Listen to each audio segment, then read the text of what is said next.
Get better questions, get better. Can everybody see that presentation piece? You can see that it big on your screen. You can see, all right, because I don't want anybody to miss what we're doing. So, so timing, right? So that's why I say this timing. Timing is everything. Be on time, like be on time in the beginning. Let's go. Like the timing is everything from a conversation perspective. People are not going to come on here. They're going to miss this part, but this part is one of the most important parts of a conversation, and it's timing. Has anybody on here just type yes in the chat if you've heard of ethos, pathos, and logos? If you ever heard that terminology, ethos, pathos, and logos, type yep in the chat. Yep. All right, cool. Second question is, have you heard of kairos? Ethos, pathos, logos, and kairos. So kairos is the timing of things, the timing, the social era. Um, also timing as in like cadence, right? So the timing of everything. And then, for example, just to wrap that up, how it's basically like you don't meet somebody in the next 30 seconds, tell them I love you on a blind date, right? The timing is all wrong. You don't meet somebody in 30 seconds, tell them I love you. You don't meet a prospect in 30 seconds and say, I want to be your real estate agent. Here's a contract, right? The timing is so important. So that's the obvious part, right? But the timing of how you say things and when you say things is really super important. So I'm kind of giving you the overview here, and then we're going to drill down into how to utilize every single one of the things that we're talking about. So I have a saying on here: saying the wrong thing at the right time is better than saying the right thing at the wrong time. Would you agree with that statement? Yes or no? Give me a nod, head nod. Yes or no? Would you agree with that statement? I'll give you an example on saying I love you is the right thing. But like I said, saying it before the appetizer comes out on a blind date is the wrong thing to do. Saying the wrong thing at the right time is better than saying the right thing at the wrong. So same thing in business, right? Saying the we have to lead up to some of these things that we're saying. And now the title of this class is Ask Better Questions to Get Better Answers. And we have to get to the point where we can ask these better questions, but we can't do it right up front. What happens if we do it wrong? Number one, it kills your momentum. Have you ever been? I'm just going to ask this of everybody on here. Give me a head nod if this is you, or raise your hand if this is you. Have you ever been in a conversation with somebody and think it's going really, really, really, really, really well? And all of a sudden you feel like the cold ice freeze chill over in the conversation. Yep. See a couple head nods there. Yep. Have you ever not known why? Like you don't realize what in the heck went wrong. What I don't understand what happened. Back to this Kairos thing. So there's a story, and I don't know if you guys have ever seen this book. A friend of mine, Rene Rodriguez, very good friend of mine. I've been to his events.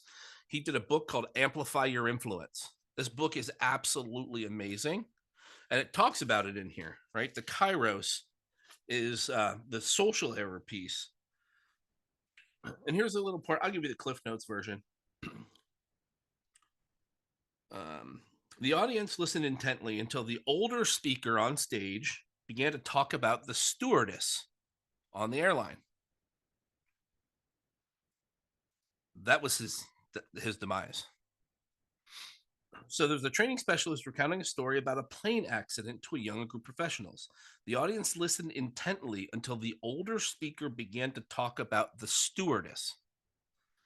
Suddenly, the speaker lost his connection to the audience. From that point on, it didn't matter what he said. No one listened because he had lost his relevance with those in a room.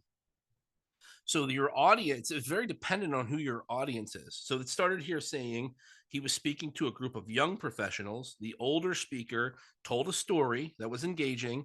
And when he called her a stewardess, he lost a connection to the audience. That happens with audiences on stage. It happens in one-on-one conversations. He goes on to state,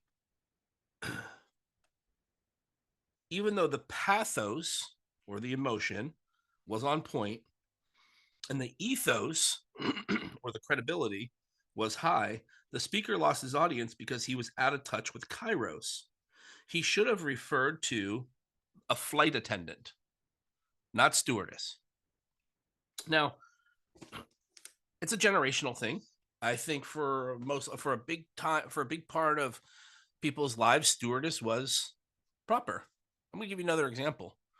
Um, Waitress or server. The reason I'm using this example is because it's so small and minute, but it's important.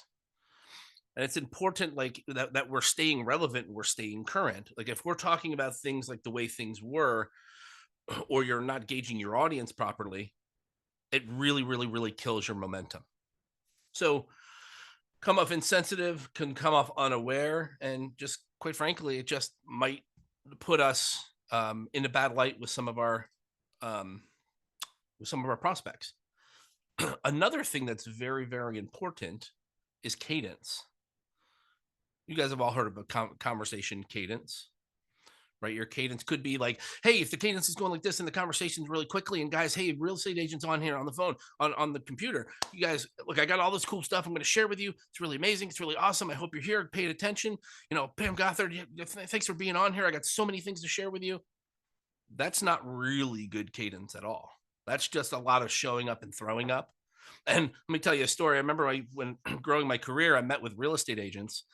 I would come and I'd have all this technology, and man, I'd have more than anything. I'd have more lead generation, more lead conversion. I'd have anything that you could possibly want as a real estate agent to grow the business and do more. And I would tell you all about it in less than 10 minutes.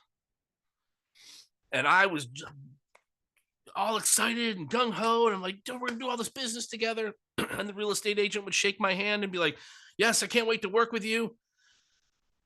With the big eyes, like I don't understand a word that was just said, but I didn't get it because I wasn't in tune with my audience. We shook hands and I walked out of there like, we're going to do a lot of business together. And then guess what happened? That real estate agent went into the witness protection program because I've never heard from them ever again. But what happened? What happened? I had a great meeting. I shared tons of stuff for lead generation, lead conversion. We're going to do a lot of business together. I even got a handshake. I didn't see that he was running to the car, try to get the heck out of there because he didn't understand a word I said. My cadence was terrible. So I know when we're trying to help prospects, sellers, buyers, or whatever, you've got to be very cognizant of our cadence. And one of the things that we can use in cadence is something called a pregnant pause.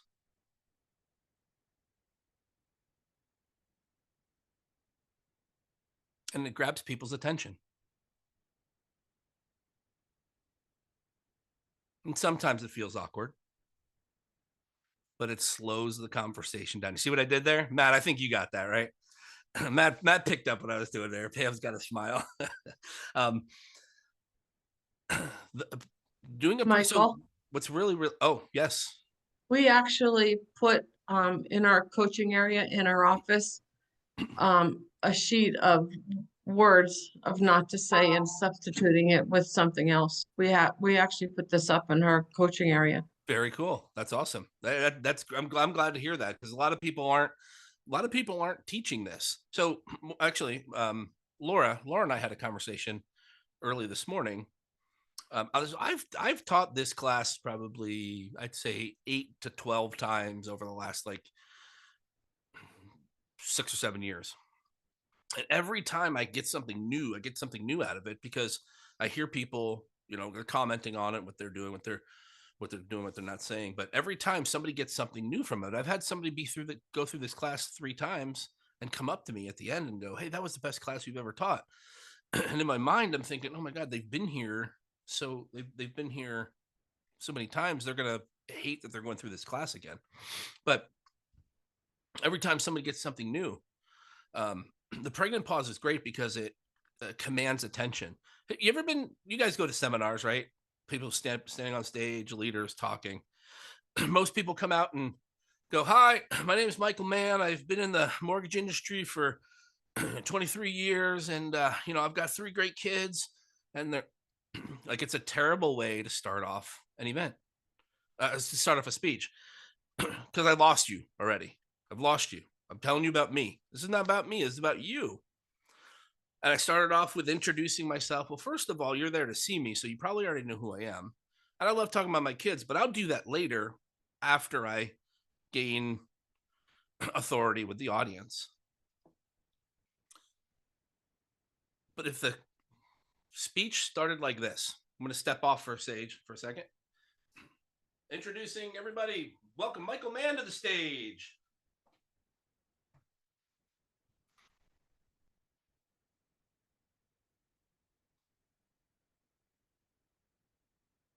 Pauses. Pauses are so powerful because they capture people's attention in moments when they're thinking there should be noise. My name's Michael Mann, and I speak about pauses, and that is what my whole speech is about, pauses. So anyway, my whole point is when you come up on stage and people start talking right away, it's same exact thing when you're doing a presentation with clients. When you go clients, you walk up to them like, hi, hey, how you doing? My name is this. Great to meet you. Oh, I'm so excited. We were sitting down here today. We got this. I got so much information. And you're just like showing up, throwing up, and you're not pausing. If you slow down the initial part of the conversation and you use pauses um, on purpose, it keeps people, draws people closer. Because when noise, people think noise is supposed to be happening, but there's a silence or a pause. And I did it earlier, and I got like two or three of you to turn your head. That's how you command attention in the beginning of a conversation. I'll move on to neuro linguistic programming, NLP. Who's heard of that? Show of hands. NLP, neuro linguistic programming. Okay. So neuro linguistic programming is talked a lot by Tony Robbins. Right now, there's a guy that's selling a course on neuro linguistic programming. I can't remember the guy's name. He must not have done a good job. I don't remember his name. But neurolinguistic programming is saying things and asking questions in a way to get the answer that you want or to get to the result that you want. So again, in sales, you want to get a client to sell a home, right? They want to sell a home. So you want to get to a sale and you want that client to decide on you to be the listing agent. So in order to do that, asking questions in a certain way, saying things in a certain way to get to that end result is called neuro-linguistic programming. I'm not going to talk about that a lot, but if you do some research on it, there's a lot of neuro-linguistic programming and that can help you get to the end result or the end sale. And part of neuro-linguistic programming is saying more with less words. There's another book here I brought out if you guys want to check this out. So it's Smart Brevity, saying more with less. Instead of rambling on and on and on and on and on about a certain subject, I hear people all the time talk about what they're going to do or explain what they're going to do before they actually do it. And then they go through and do it. And it's just like, why don't we just do that? So if you ever got on a phone call with a prospect and said, oh, hey, glad to have you on the phone today. So here, what I want to do today here is I want to go over some information. I want to collect some info for you to do a pre-qualification. I'm going to ask for your name. I'm going to ask for your social security number. I'm going to write a credit report. I'm going to ask you for your address and all that kinds of stuff. So, over the next couple of minutes, that's not smart brevity. Just do it. Hey, I'm so glad you called today. In order to do a pre-qualification, I'm going to have to ask you a couple of questions. So how do you spell your last name? But get right into it. I think so many people feel like that uncomfortable first moments with jibber jabber. I don't know what, sorry, lack of a better term, going on and on just to fill that silence when you can just quite frankly get right into it, into a conversation. You can do that when you're meeting somebody. You can do that meeting somebody for the first time. You can do that with the prospect on the first meeting. And when you're talking, use powerful language. So many people, because I don't know if it's internal self-confidence, use the words like I think, we might, hey, I think we might be able to help you here, or kind of sort of using these like soft words. When you use more powerful words like I know that I'm going to be able to help you sell your home for the highest price.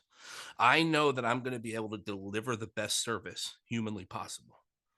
And I think so many times people they don't want to step over the line of arrogance and confidence. There's a very thin line there. But in order to make your prospect feel like they're making a right decision, using more powerful words will definitely get you to a better outcome. And then making bold claims. So, did you ever hear of the irresistible offer or the irresistible guarantee? Um, Making bold claims that you're going to be able to do what nobody else has ever been able to, that nobody else has done, goes a long way to um, gaining confidence, gaining the confidence of your consumer. I mean, if you're confident and you know you're right to be doing what you're doing, be confident about it and make bold claims. I'm going to be the best real estate agent that you've ever worked with. Now, how do you say something like that if you don't know what their definition is of the best real estate agent? You don't know exactly what they need. So that's where asking better questions to get better answers comes in. So real quick, I'm going to fly through this part and then get into the meat of the questions. So many people are tied up working with anybody and everybody, somebody that has a pulse, somebody that has a heartbeat, that knows how to spell the word house.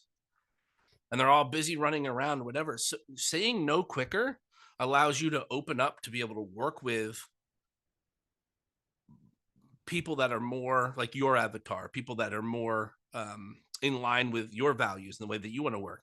But again, so many people are just like for a real estate agent, right? Anybody that has a heartbeat and a real estate license, I'm like, oh my God, should I meet with any real estate agent ever? No, because there are a lot of real estate agents that are jerks, unfortunately, that are not a match. None of you on here, of course. I mean, you're on here learning, you're on here, wanting to sharpen your sword. But there are some real estate agents that I met with that I walked in, I sat down, and within 3 minutes, I was like, oh my God, can't even stand this person. Why would I want to work with them? So many loan officers will sit there for the next hour, pay for lunch, and be like, geez, that was horrible. Don't do that with clients. If you don't like a client and you know that it's going to be a nightmare, and I know it's so hard to pass up deals and transactions right now, but if you don't like the client, say no quicker. Not everybody's a great fit.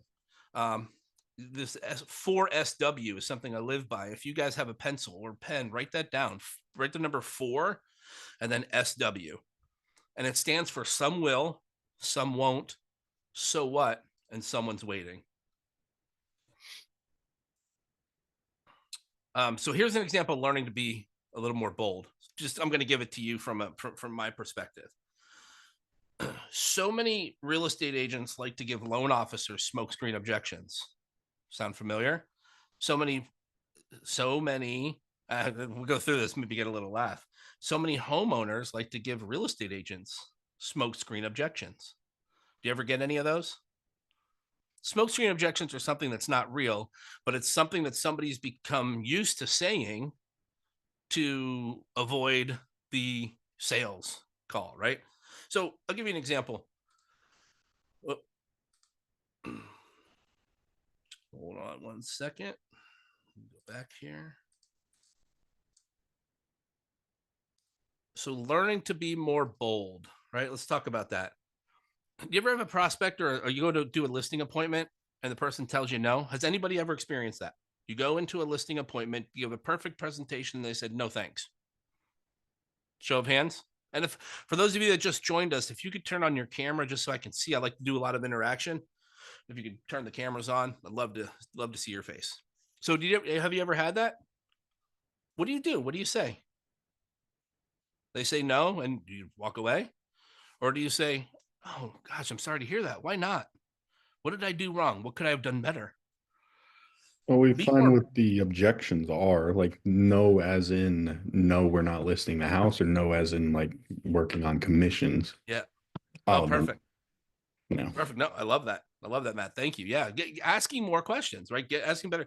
Because a lot of agents that I've talked to have told me, they go, oh, well, because, you don't get, if you don't get the confirmation there, they're like, well, we'll think about it. And we'll reach back out to you.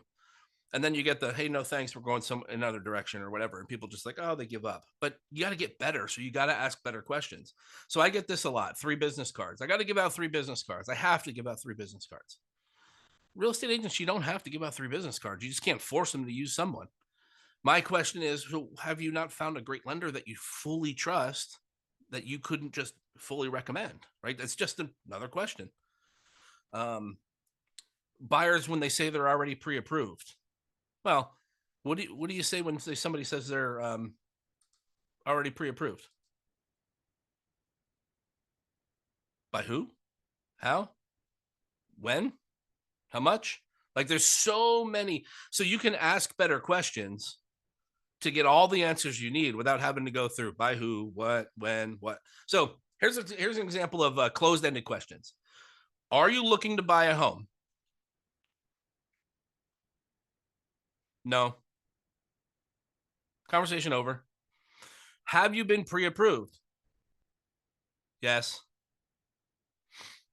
That's not really the answer that you want to get. Do you have a home to sell? Yes.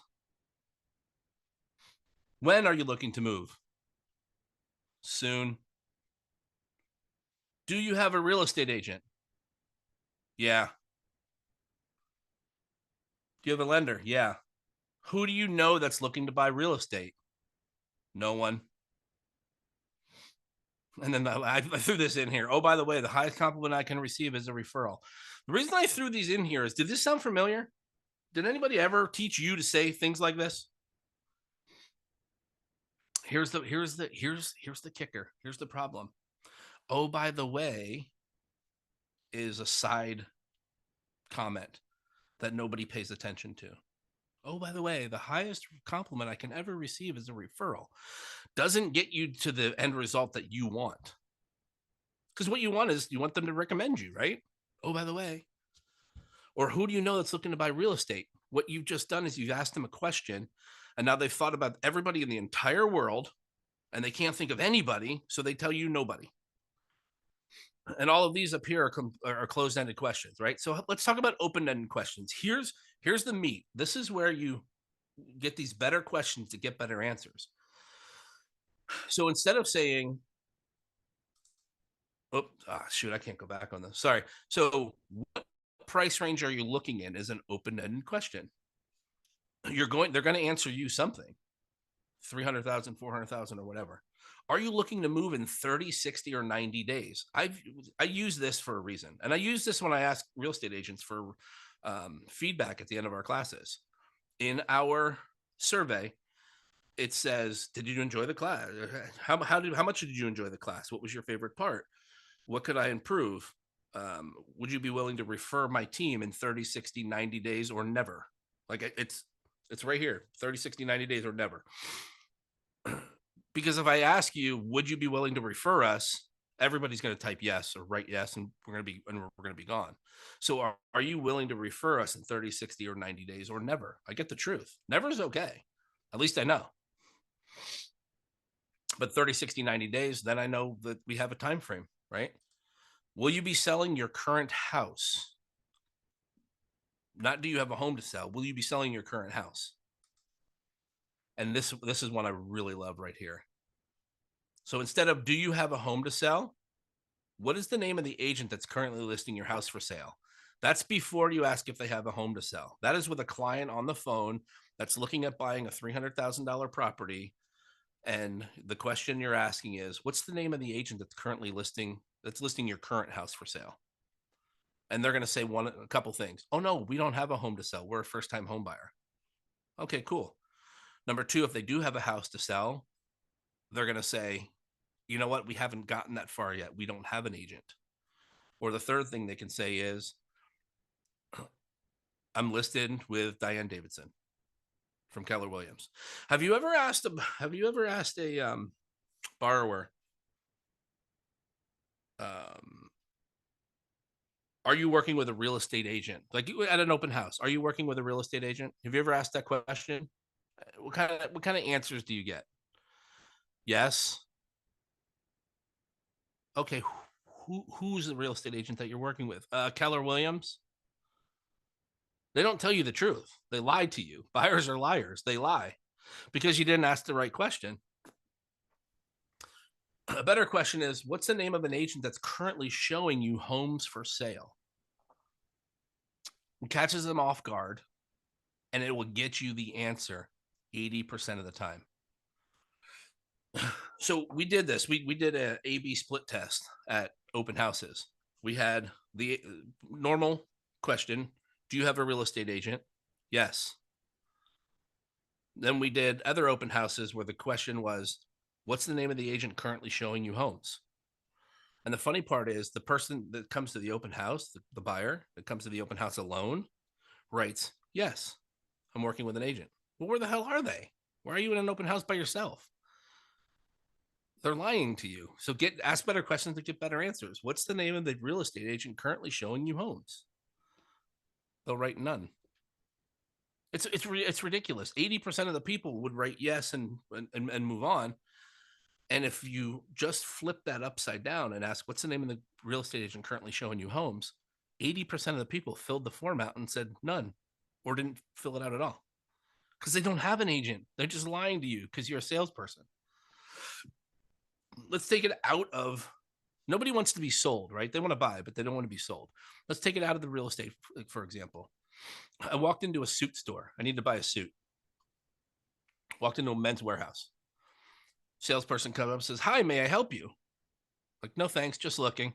And I kept walking. That was it. No, thanks, just looking, kept walking. 2 minutes later, comes up and goes, well, if you need anything, here's my business card. Okay, thanks. How could that person have done a lot better job and got a lot better results? I can tell you how. Just looking for what? Suits or ties? Like, it doesn't matter what you say. Hey, can I help you? No, just looking for what? 3 bedrooms or 4? A ranch or a townhome? Right? Just looking. No, thanks. Just looking. For what? Suits or ties? Suits, actually. 2-button or 3? 3-button, I think. Is there a special occasion you're getting a suit for? While the first person said, no, thanks, just looking. Okay, here's my business card. The other person came up, had the conversation. I bought 2 suits, 3 ties, new pair of shoes. But I said, no, thanks, just looking. So how many times do you have clients that say, no, thanks, just looking, or trying to smokescreen object, giving you a smokescreen objection, where if you just had a follow-up question, looking for what? Ranch or condo? Single family home or 2-family home or something? Any question is better than, okay, well, if you need me, here's my business card, right? Question for the group. Have you been pre-approved for a mortgage? Have you ever asked a client that ever? Yes? Here's why it's a bad question. If they tell you yes, what if they were pre-approved 5 years ago with a company that's no longer in business? Because if they've ever been pre-approved for a mortgage, they're going to tell you yes. Well, first of all, if they haven't done it in the last 90 days, well, they're SOL because the credit expired. So a better way to ask that would be, well, instead of that, so let me back up here. Another reason it's a bad question is because what if they're paying cash? Has anybody on here, show of hands, had a client buy a home fully in cash? Anyone? Everyone. Cool. When you say, did you get pre-approved for a mortgage to a prospect? What if they don't need a mortgage? What if they're buying cash? I learned this from Michael Hellickson, by the way, real estate coach. He said, never insult your client by asking them if they have been pre-approved for a mortgage right up front, because they might be buying cash. So the other reason that's a bad question, like I said, that could have been 3 years ago, or it's also a yes or no question. So it's a conversation or a cadence killer. So the better question is, will you be buying cash or will you be looking to obtain financing? And if they say cash, well, great. You didn't offend them. The next question would be, will you be using equity from selling your home I'm sorry, from selling your house. Obviously, you know the difference between house and home. You always sell a house. People are buying a home, right? And let's not overlook that for a quick second. Let's not overlook that. That's really, really, really important. Even though it's so simple, everybody's taught that in real estate, right? People sell a house, but they buy a home. Have you ever heard that? And why that's different? Because a house is sticks and bricks. I'm just selling a house. There's no emotional value. That's why we take the pictures out of the house. We unmake it a home. So somebody else is going to come in so they can make it their home. Because that's why we take all the personal items out of a house to be able to sell it. Because you don't want your prospect to walk through the home and see somebody else's home. You want them to buy a house and picture them making it a home. Right. And then when somebody's selling their property, you never want to talk to them about selling their home, because home is where the memories are made. You always want to talk to them about selling their house, which is sticks and bricks, and then lessen the emotional value to selling it as a house as opposed to selling their family home. But then opposite, when you have a buyer, oh, so what will you do in this home? How will you make this your home? You don't want to refer to it as a house, because then it's just sticks and bricks. It's an object. Make sense? And I'm telling you, psychologically, so silly. Laura, you've heard me say hundreds of these over the past, 15 years. Like, these tiny little things add up to tiny little wins to continue the conversation, to continue the relationship. So I know most people don't buy in cash. And I know when I say you could offend somebody that's buying in cash, you could. And if you offend one person in your entire career, it costs you $9,000. So if I can help you not offend one person, little tiny things, right? These are little wins. Then third here, if they do say they're looking for financing, what's the name of the lender that has recently pre-approved you? And that word recently is very, very important. Because again, if they did it a year ago and you ask them if they're pre-approved, they're going to say yes. Well, they could have had a bankruptcy 6 months ago, and that pre-approval is way out the water, way out. You went and showed them 4, 5, 6 different homes. You didn't introduce them to a lender because you just wanted to create rapport, and then you find out they have a bankruptcy, and you wasted all that time, effort, and energy. Is this making sense? You guys you following with me on this so far? This cool? All right. So let me here's how I use it.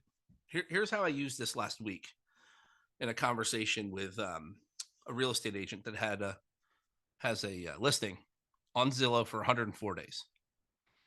So we have a thing right now called the temporary interest rate reduction program, or a buyer's advantage program, to be able to reduce the interest rate of your buyer that's been sitting on the fence.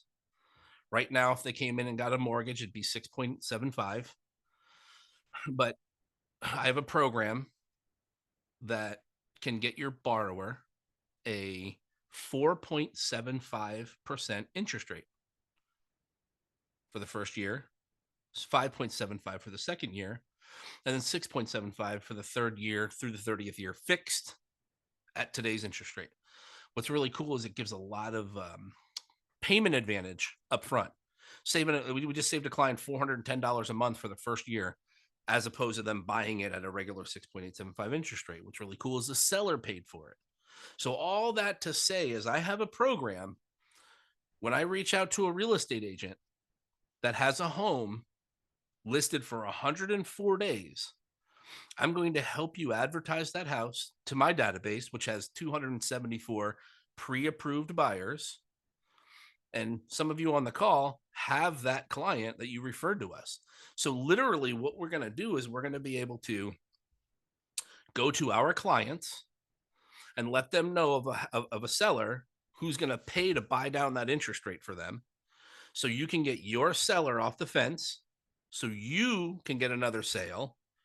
But what I'm doing is I'm taking another agent's listing and helping them move that listing. So we're making two agents happy and a client happy in the middle. Anyway, all that to say, I called up this real estate agent and I said, I explained that to him.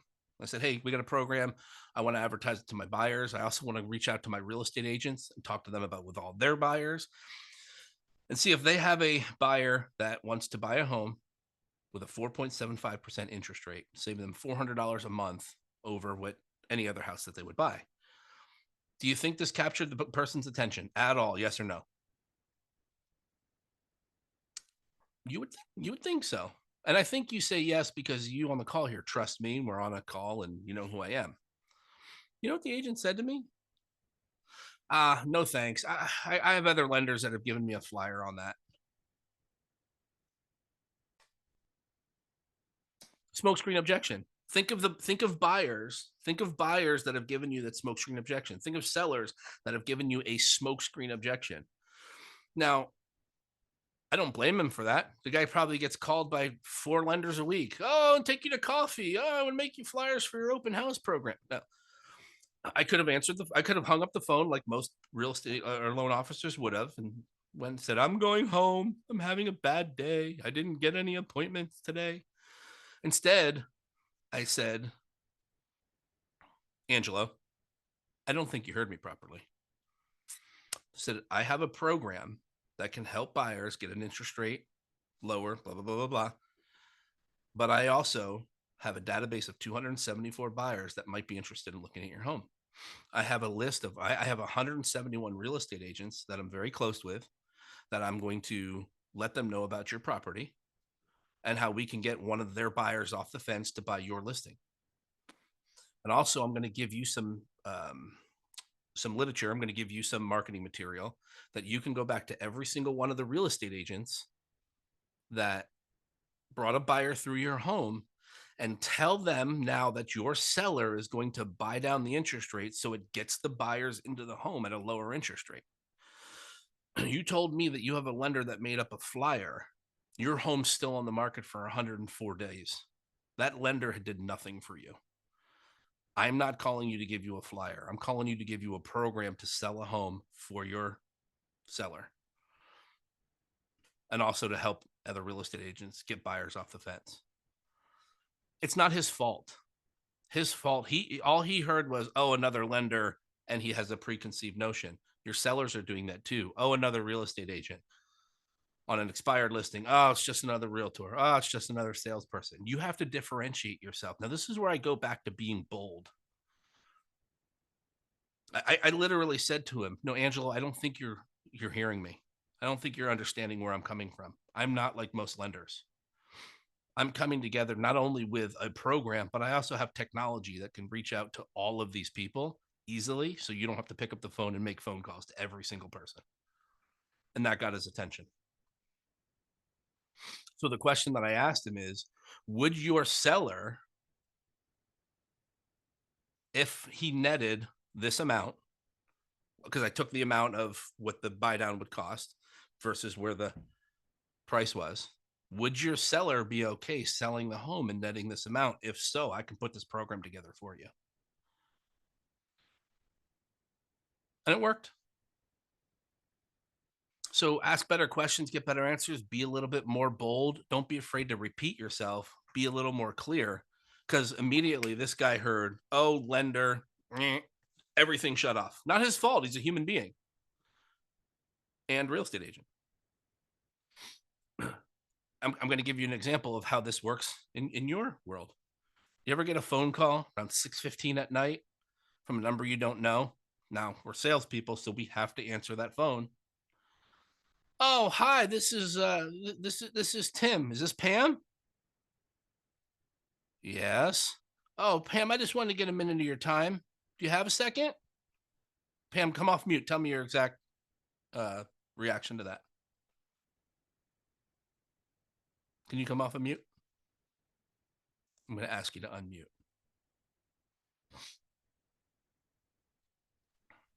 There we go. Okay, so hi, Pam. This is Michael. Did I catch you at a good time? What's your immediate thought on that? I would say yes. You would. Okay, so you're a very nice person. It's 6:15. You're sitting down for dinner. Pam, did I catch you at a good time? You're saying it because you're a real estate agent, but think of it like you're not expecting the person's call. Is this Pam? Oh, do you have a minute? You think Am- right away it's a telemarketer. No. Okay, perfect. That's exactly where I was. Unfortunately, we're in real estate and mortgage, so of course we have a minute until we find out that it's Yeah, a. This exactly. is Jim from Solar Services. Can I have a minute of your? But Pam, what if Jim from Oh. Solar Services wasn't Well, he's calling to buying the sell? house. What if he wasn't calling to sell you solar? He was calling to say, I have a group of buyers that have recently gotten solar or want solar, and they want to buy homes of the solar panels that we put in. I'm looking for a real estate agent to refer 5 people to. Now, that is so far-fetched, it's not even funny. And the next time a solar person calls, please don't think they're going to do that. But my point is, right? Yeah. Ask better questions to get better answers, be Yeah. more bold, or have a different approach. So, hi, Pam. This is Jim from Solar Services. I know you weren't expecting my call, but I would like to make you money today. I'm not calling to sell you solar. I have clients that are looking to buy homes in a solar community, and I need a real estate agent to refer them to. Do you have a minute? I would say sure. Cool. Got the appointment. Same thing with real estate agents, right? So if you're calling an expired listing, hey, this is Pam. I know you weren't expecting my call. The reason I'm calling is I have a program that helps. I saw your home was for sale and it's expired. I have a program that helps home sellers sell their home quicker by attracting buyers and offering lower interest rates and working with a mortgage lender. Do you have a minute of your time? I want to show you how I can sell your house for X, whatever. Like being more bold and telling them, Right. controlling the conversation. When you call up and go, hey, do you have? Hey, this is Mike from Remax. Do you have a second? No, immediately shut down. Boom. So having a more open, a more upfront. I know you weren't expecting my call, and the reason we say that is because they're not expecting your call. The reason I'm calling is because the next thing that their brain is thinking is, then why are you calling? So we're answering the questions. All we're doing is trying to buy crucial seconds in the upfront phone because you have 2 seconds to say who you are and what you're doing, or you have 2 seconds to create a rapport, and that rapport lasts only seconds. So my name's Michael. I know you weren't expecting my call. That actually creates rapport because they weren't. And the reason I'm calling is actually creates rapport because now they're thinking, why are you calling? And now the next thing that you say really needs to grab their attention, or the next thing that you ask really needs to grab their attention. You guys follow me on that? Cool. Another example in my world, when a client says they have a better rate, I just recently closed a client. Our rate was 7.125. The other lender's rate was 4.99. How did I win that client? I'll put it in the real estate language. I'm listing your house for 6%, and somebody else is listing it for 1.35, 1.175%. This was the equivalent. This is exactly the exact same thing. So if you call up somebody and goes, nah, no thanks, I got somebody that's listing it for 2%. Just keep it simple. Listing it for 2%. What questions would you ask? Because come off mute. What questions would you start asking to really drill down to the bottom of that? Anybody? What are they doing for you at that rate? They're selling my house. Yeah. What else? What services are included for a 2% commission? Yeah. Great question. I I love would that. tell them to look at the listing presentations between myself and the other agent because obviously it's going to be a 2% one. Yeah. Perfect. Love that. Just off the top of my head, this may or may not work. I would take them off the percentage conversation. Take them off the commission. I would start asking like, well, that's great. They're willing to do it for 2%. What's your intended outcome in selling your home? Is your intended outcome to sell your home and have the lowest commission paid out, or is your intended outcome to sell your home for the highest amount? Which one of those is more important to you? I would like take them off the commission piece, because you're not going to commit. You're not going to. First of all, it's hard to compete against the 2% versus a 6%. Number one, you and I both know it's not 2%. It may be 2% to them. The other buyer's agent will be paid three. You're only paying me 2%. You got to pay the other buyer agent 3%. And I think this is what the whole NAR thing comes in, because it eliminates a lot of that confusion. But you have to get in to be able to explain why 5% is better than 5% or 6% is the same as 2%, but they just present it to you a different way. But I think you got to start asking other questions, like what's more important to you, making more money at the bottom line in your sale, what net proceeds, or bragging that you got a 2% commission, although they sold it for $19,000 less than you would have gotten had you had a full service agent or something along those lines, right? So anyway, they had a 4.99 rate. We were at 7 1/8, but the 4.99 rate was 5 points. Pam, you were on the call the other day when I shared that.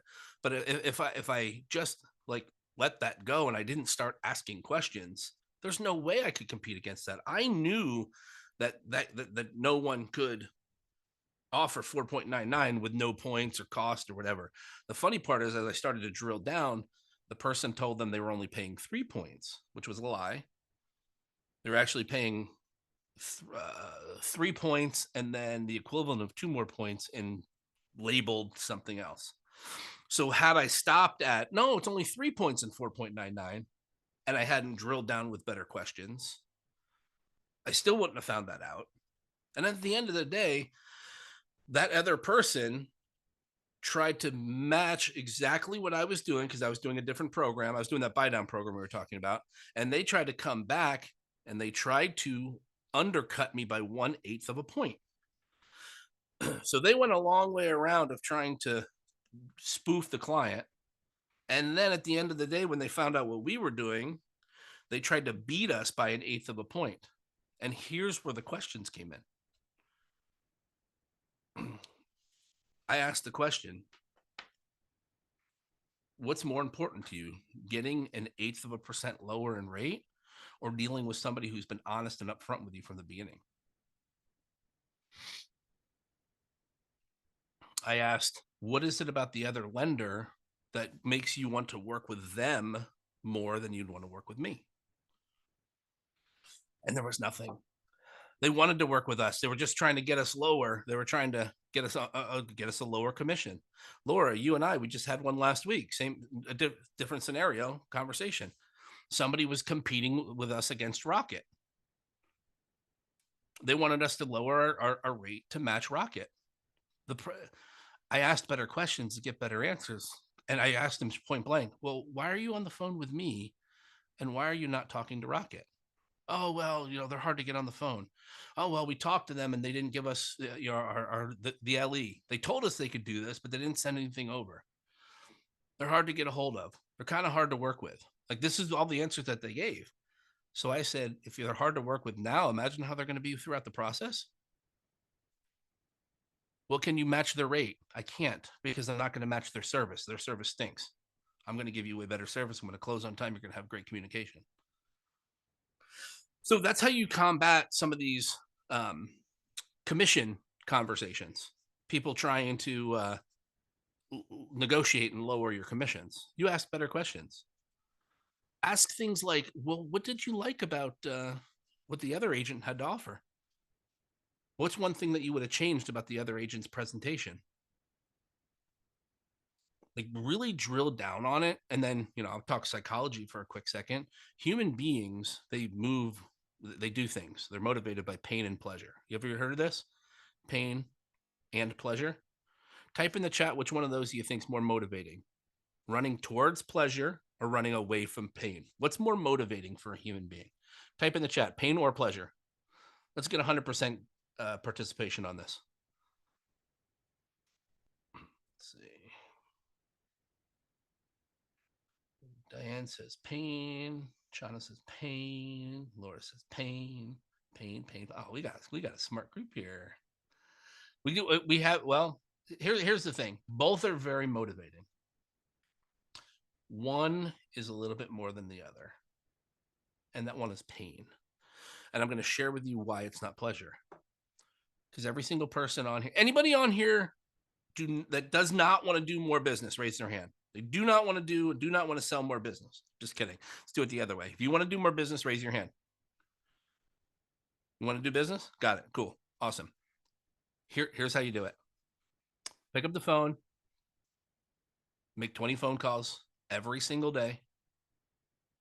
Ask for the business. Guaranteed you'll make more money. Everybody in? Promise? Not happening. It's not going to happen. Most people won't do it. And why most people won't do it is because you've got to get rejected 19 times out of 20. Every single day you've got to hear no. You've got to get rejected. You're going to get cursed at. So the pleasure of making more money is not more powerful than the pain of picking up the phone and getting rejected. And it's been proven. It's been proven millions of times. So when you can press on someone's pain to get them motivated to do something that's better for them. I'm not insinuating you utilize this to get people to do things that are not good for them. And unfortunately, that's where the Ponzi scheme people and all that stuff, they utilize this. They use their powers for bad, right? Use their powers for good. I would agree that every one of you on here fully believes that your client is better off working with you than somebody else, correct? If that's not a resounding yes, that's a whole nother class. That's a whole nother class. But if you feel that your client is best to be working with you, it is your duty to save that person. It's my duty to save the person from the sharks out there. It's my duty to save the people from the mortgage shark that tried to do 4.99 in 5 points. It is my duty. They'd be better off working with me. So I have to press on the pain points to get them to realize I'm the best person for the job. And that's where these ask better questions that get better answers comes in, because you're asking them painful questions. What is the one thing that you would have changed about the person that you last talked to? What's the one thing that you loved that I did? Great. Morgan, what's the one thing that you wish I would have done or I could have done differently? Like, ask the question. Ask the bare bones question. Now I have a question for you. This is a very, very important question. What do you like about this business? This has been hard. This has been a hard 2 years. Would you agree? It's been challenging. It's been different. Why are you still doing it? I talk to real estate agents. I call real estate. Laura calls real estate agents every week. Randy calls real estate agents every week. I talk to real estate agents every week. And every week we get on the phone and I hear, this business sucks. I have no buyers. I don't know what to do. This is terrible. And I'm saying this because I've talked to my loan officers and I'm like, are you calling your agents? Are you asking them questions? Are you pumping them up? Are we highlighting the goods and kind of like pushing away the bads? There's good and there's bad everywhere. But my question to you is, what do you like about this business? What's keeping you in it? Because it's not the volume of business over the last 2 years compared to what it's been. And that's my question. That's my question to you. And that would be my question to you. Now, listen, obviously there are people that are going through some stuff and they want to talk about it. And I am more than willing to talk about somebody going through a problem or challenge, but I'm going to work the challenge out with you. And I don't want to commiserate. And I think a lot of people get on the phone to just commiserate. Now, I'm not talking about all real estate agents, but talk to a lender. You hear your lender commiserating. Well, if your lender's commiserating with you on the phone, you probably should find a new lender. Us as leaders need to be pulling each other up. We need to be lifting each other up every day, not just mortgage and real estate partnerships, but your buyers. How many buyers do you have that are depressed? I'm waiting. This sucks. This market's terrible. These rates are. Let's let's start asking the questions. Like, I know it's a challenging market, but what's the first thing that you're going to do when you buy a house? What's the first thing? What's the first thing you're going to do to take a house and make it into a home? Why do you want to buy? At the end of the day, why do you want to buy real estate? Why do you want to be in a home? And get them talking about that. Because I'm super excited about the program that we're putting people into and saving them on a $300,000 house. They're getting a $400 a month lower payment on the first year. The payment's about $180 less a month in the second year. And now we've just bought 2 full years or 24 months for the rates to do something where they can refinance, right? And get down to a lower fixed rate. Or quite frankly, they're in at 6.75 from year 3 and on. But they've bought a home in our area in Pennsylvania. House prices increased 6.2%. They bought a home. They have amassed 6% equity. It doesn't matter what the interest rate is. When the interest rates come down, we'll get them down there. But if we can get them the payment relief up front, more buyers are going to get off the fence now. And you and I both know if more buyers buy right now, rather than waiting a year for when the rates do come down, they're buying that property at a lesser sales value. And it's better to buy a home with a lower sales price than it is to buy a home with a lower interest rate. Because once those interest rates go down, the price of that home is going to go back up. So if we can start asking our buyers better questions, like, why do you want to raise your family in a brand new home? What's the first thing that you would do to a new home if you were in there? I don't know. I'm not here to give you those questions right now, but this is something that you could sit back and reflect on. Like, what other better questions can you ask to get people? I saw something on here. Robin, trying to walk away from all negativity. I love that. Ugh, mindset reset. Absolutely, Diane. Yes. Talk about their goals and their dreams. Yeah. Ask them about their goals and their dreams. Get them talking. So many people, we feel like we have to be the one that has the answer or has the solution. Like, get them talking. Ask them all types of questions. Get them out of their mindset. I like dealing with people and the schedule flexibility. Evangelia, I love that. Thank you. You know what's really funny about that? The schedule and the flexibility. A lot of times, because we're so beholden to the buyer's schedule, right? Sometimes it doesn't feel all that flexible. Like, there is flexibility in you making your schedule so you can do other stuff, maybe possibly during the day. But I have a client consult at 7:15 tomorrow. Not my favorite to do at 7 o'clock at night, but we do it because we have to. But during the day, I'm flexible to kind of be able to do the things that need to get done that most people that work a 9-to-5 job don't. So that's where I enjoy the flexibility as well. But sometimes, the buyer only can talk to you after 5 o'clock and before 8 and only on Tuesdays. And that gets to be fun too. But thanks for putting that in there. I do appreciate that. I like forming relationships, says Robin. That's cool. I like forming relationships too. That's why I like it. That's why I like doing this, helping people. Cool. So what other questions do we have? I mean, is there any, what questions do we have? I'm wrapping up here. It's not a 9-to-5, and I like, even though we end up working more weekends. Yeah, absolutely. Yep. I agree. Isn't it funny? Isn't it funny loan officers that say they don't work weekends or after hours? My goodness. I just had a conversation the other day. I was talking to a guy that I used to coach, and he was sharing with me about, wanting to do more business. And I asked him, I asked questions like, well, what's your schedule? What's your availability? And he was tired of, I'm tired of people calling me after hours and on the weekends. And I said, well, I think that's inevitable, but is there a way that you could sort of mitigate that? Is there something that you could do up front to maybe reduce getting a phone call at 8:15 on a Friday night? Like, I don't know, maybe reaching out to your people on Thursday, asking them if they have something. Hey, do you have any buyers going into the weekend that need to be pre-approved? Like, that would be a nice, I mean, listen, Sometimes real estate agents meet somebody at 6:30 on a Friday and it's like, hey, I want to go out tomorrow. It happens. And you got to be there for that. But I think if and the same thing with your clients, right? If you're the clients that call at the last minute, like if we can kind of predict it and preempt it, we can probably reduce some of that. But I don't know. Maybe that's another class too. Who knows?